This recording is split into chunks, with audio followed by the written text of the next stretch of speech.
5 वर्षाचा कोवळा राम, ना दिशाज्ञान ना भाषा ज्ञान. काय घडतं हे समजायचं वय नाही आणि असंच का घडतं हे समजायचं तर नाहीच नाही. समोर क्षितिजहीन आकाश आणि अंतहीन धरती.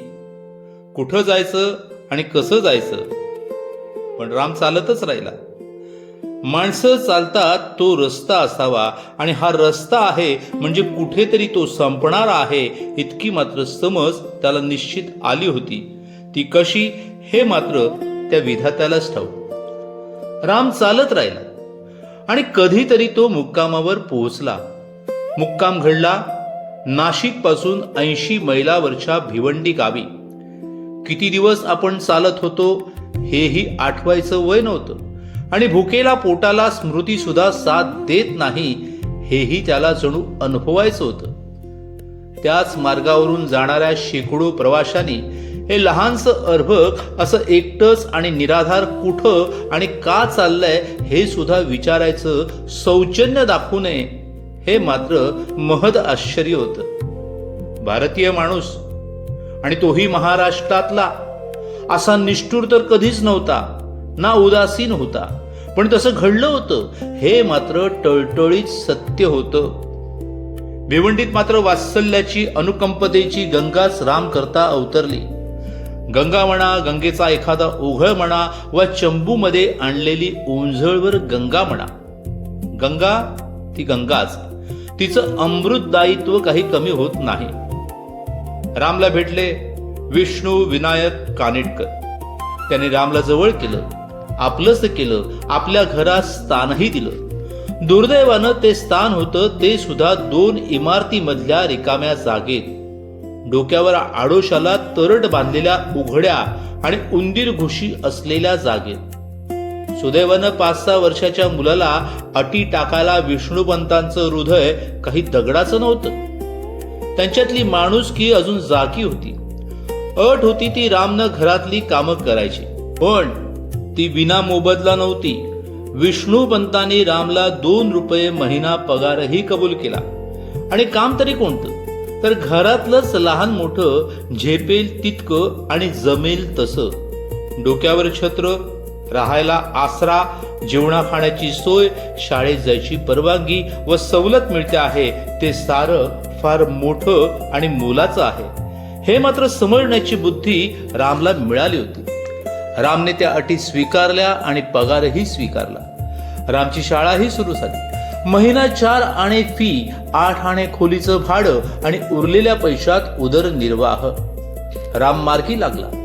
काकाच्या जाचातून सुटल्यावर त्या इवल्याशा जीवानं आनंदाचा आणि सुटकेचा पहिला निश्वास सोडला तो भिवंडीच्या कानिटकरांच्या घरात. पण तिथेही काही दिवस बरे गेले. कानिटकर माणूस चांगला होता, पण बाई जहाबाज होत्या. रामचं येणं त्यांना फारसं आवडलं नाही.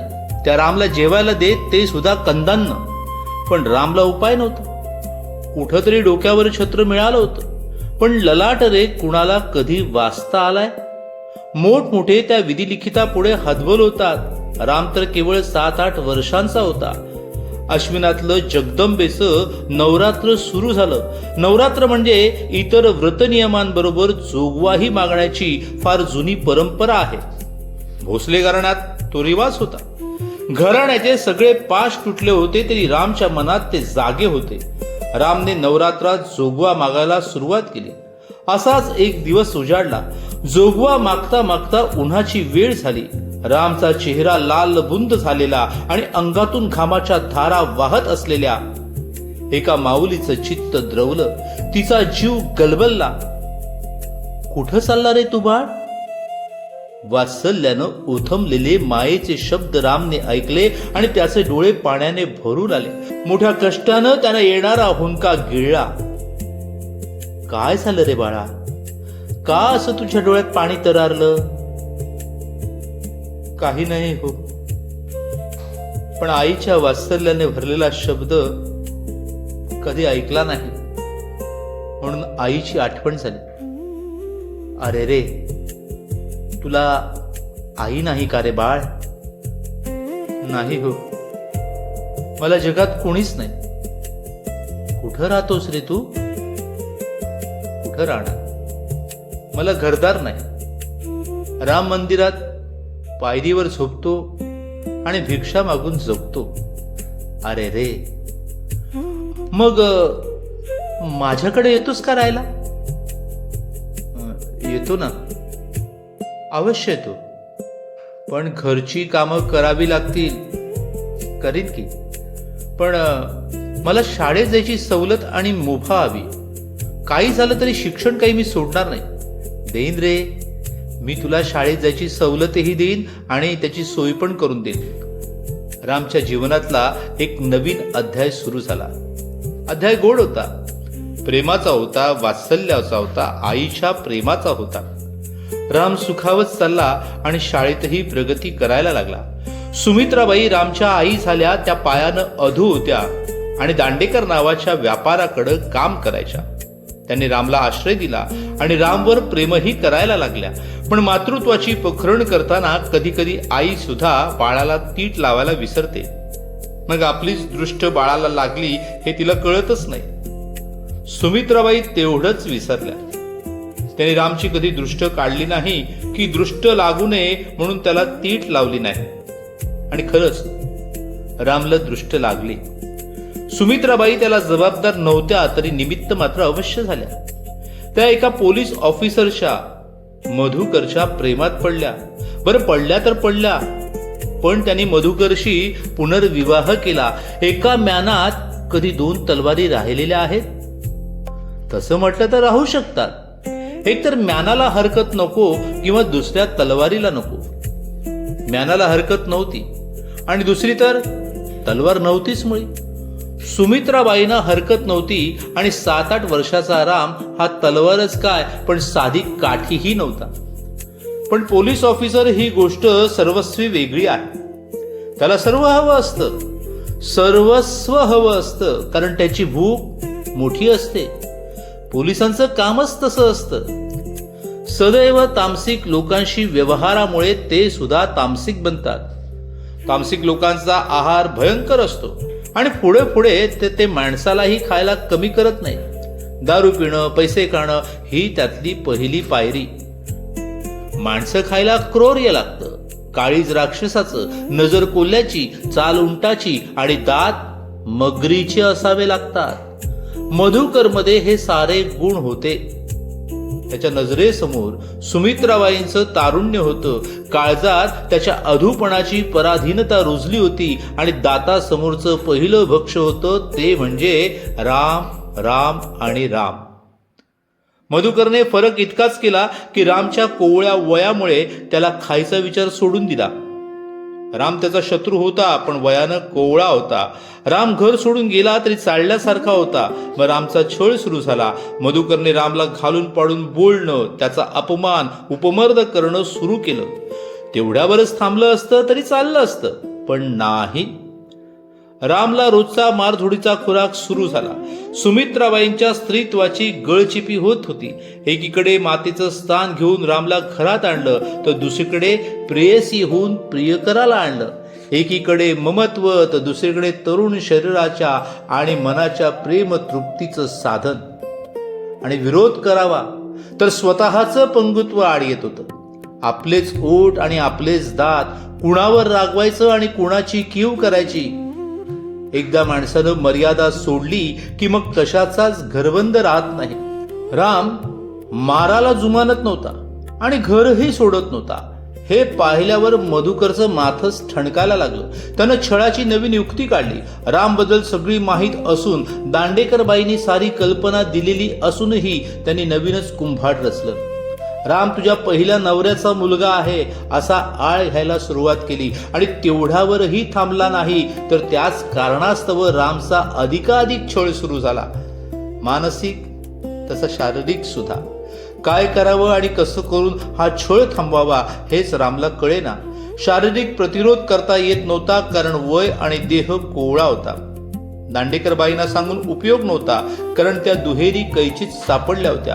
प्रियकरावर त्या बाबतीत त्यांचा काहीच प्रभाव नव्हता. घर सोडून जा असं त्या रामला सांगू शकत नव्हत्या.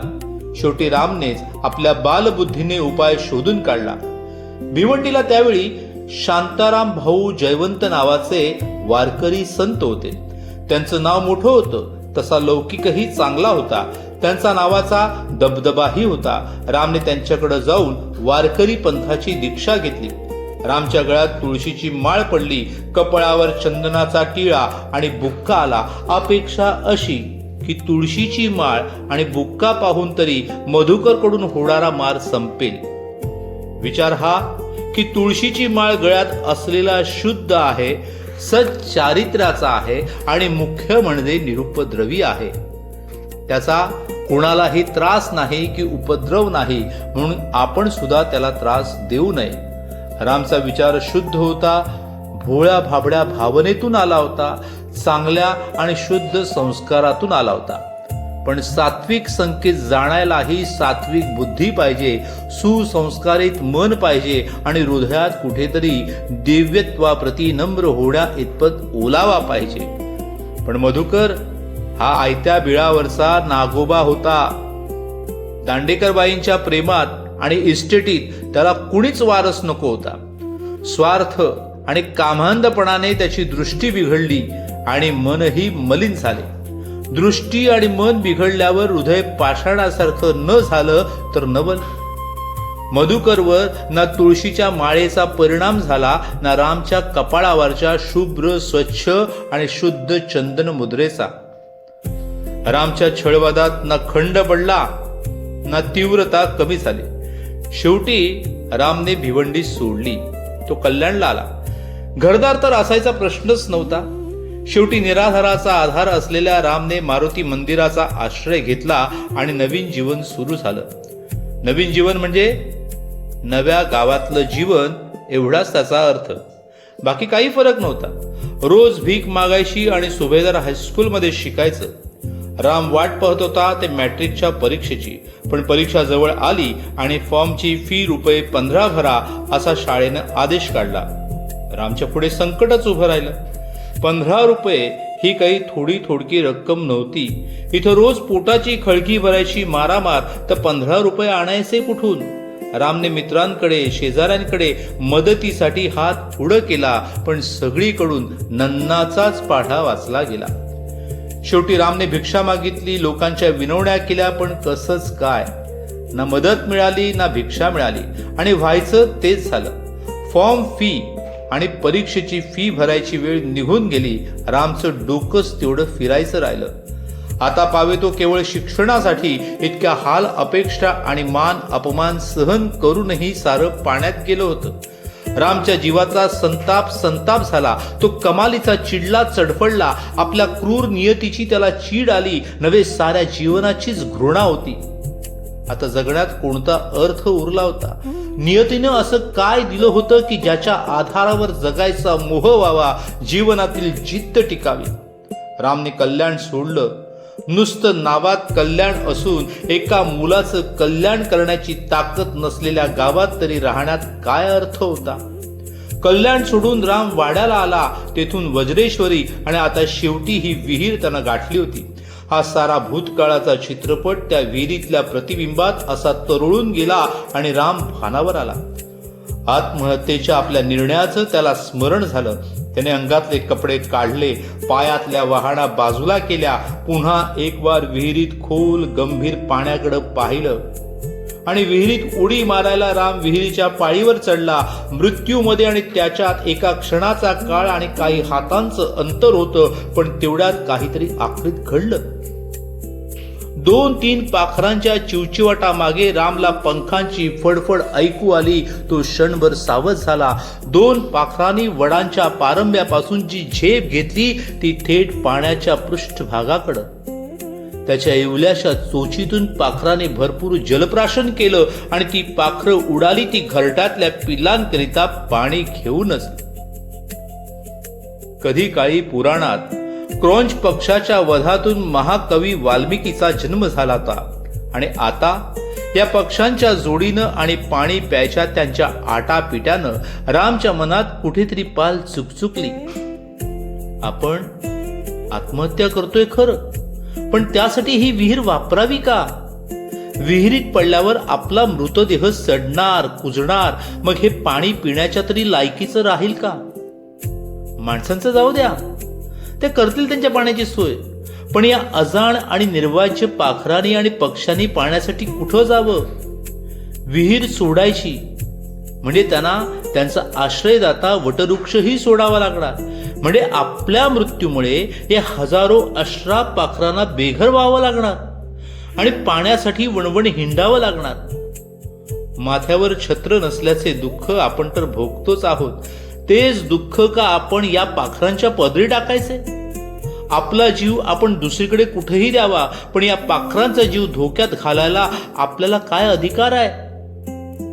रामला विवेकानं सावरलं आणि शेवटी त्याने विहिरीत जीव द्यायचा विचार सोडला व तो खाली उतरला. मृत्यूच्या शेवटच्या क्षणी सुद्धा असा सद्विचार करणारा रामचा सद्भाव जणू त्या पाखराला कळला असावा. असंख्य पाखरे त्याच्या मस्तकाभोवती घिरट्या घालून गेली.